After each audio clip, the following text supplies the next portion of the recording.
Hello, beautiful artists. I'm so glad you're here. It's Alexandra, and we have a part 2. It's our first part 2. Yesterday, we learned how to make arches and strips and curls to create really beautiful 3-dimensional paper. So we took paper that was 2-dimensional, that means it's flat, right? And we turned it into a sculpture or a form. Oh my goodness, there are endless possibilities on what you can do. I know, it's a good time. So I hope that you've gathered more papers. I went through and I found some old scrapbook paper that my friend gave me. Oh my gosh, this is like the jackpot. So you never know what you have. Okay, today we are going to work on other things like cylinders and prisms and cones. Wait a second. This kind of sounds like math. That's right. Do you know art and math are like best friends? That's true about science too. In fact, my students at school know that I always wanted to be a teacher. And my decision to be an art teacher made a lot of sense because art is everything. It's all the subjects in one. While I was talking to you, I cut a rectangle. And I have my glue. I have not tested it. That would have been more prepared of me, but that's okay. Yeah, it's true. Sometimes you need a glue doctor. Okay, so you'll get ready to sing your song. Now, how are we going to take this flat piece of paper and turn it into a tube? I don't know. Do you know? Do you want to practice while I try to figure out this glue? Okay, sometimes we have to do this, which is where the song comes from. A little dab will do ya, too much will glue ya. And that's real, you don't want to get glued. Have you ever been glued? Whew.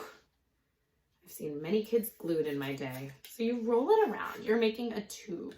Again, we need to remember that glue is not magic. It needs to dry.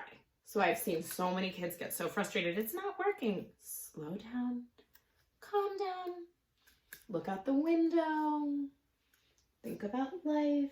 There's lots to do, and boom, I have a cylinder. Now, how am I gonna have that cylinder sit? Remember, we have to create those tabs, right? We have to create those tabs. So what I'm doing is I'm almost fringing the bottom.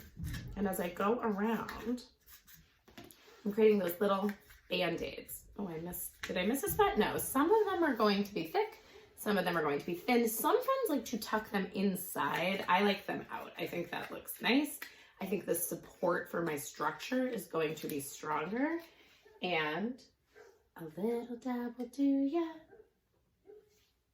Too much will glue ya. I don't want to get glued, although, there are some students who love peeling glue off their fingers. Listen, I get it. I get it. I get it. Okay, again, we're pressing down 1, 2, 3, 4, 5, 6, 7, 8. And now I have a tube. Now wait, if that's how we make a cylinder like your cup of water is a cylinder, go around your house. What else are cylinders? Show off a little. Show everybody. Okay, so I got a little glue in here. I'll peel that later. I'm squeezing, but this time if I want to make a, I don't know, like a triangular prism, then I'm going to just fold it now before I fringe it. So I folded it one time. That's cool. I got that kind of neat shape. And I fold it just one more time. See, sometimes you have to play. I didn't like that first fold. Pretty good. I now have a triangular prism. So it's the same idea. I'm going to fringe the bottom, create those built-in tabs, those built-in band-aids. And I am going to glue that down. Many, many times I've had my students make masks using these skills, and that can be really fun. So think about the swirl we did yesterday as a great tongue. This would be a fantastic nose. Lots of choices. Okay, I like this paper. It's fun, but of course we love the idea of variety. So let's find a new paper. Thank you to my friend who gave this to me. And I am going to cut the corner. Now I'm trying to make a circle, but I realize I should probably teach you how to do that. We've talked about this idea of chomps and nibbles a little bit, this idea that to get a round shape, I'm only going to nibble around.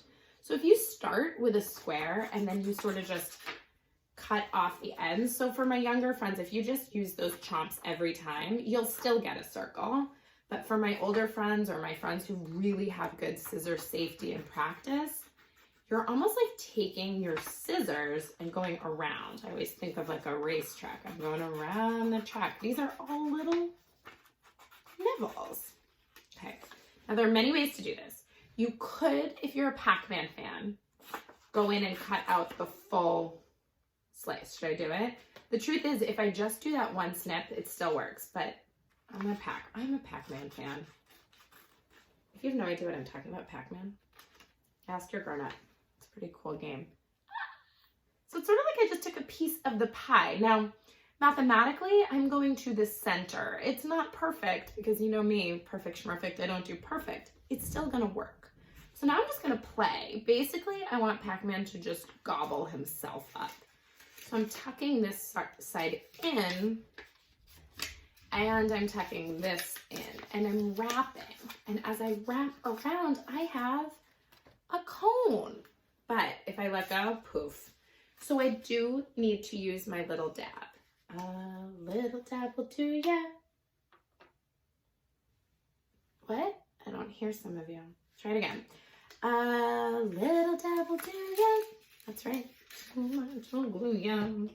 All right, my friends. So as we create, we get the glue on there. It's not magical. We know we have to squeeze it. We need to sometimes add a little. Oh, my glue is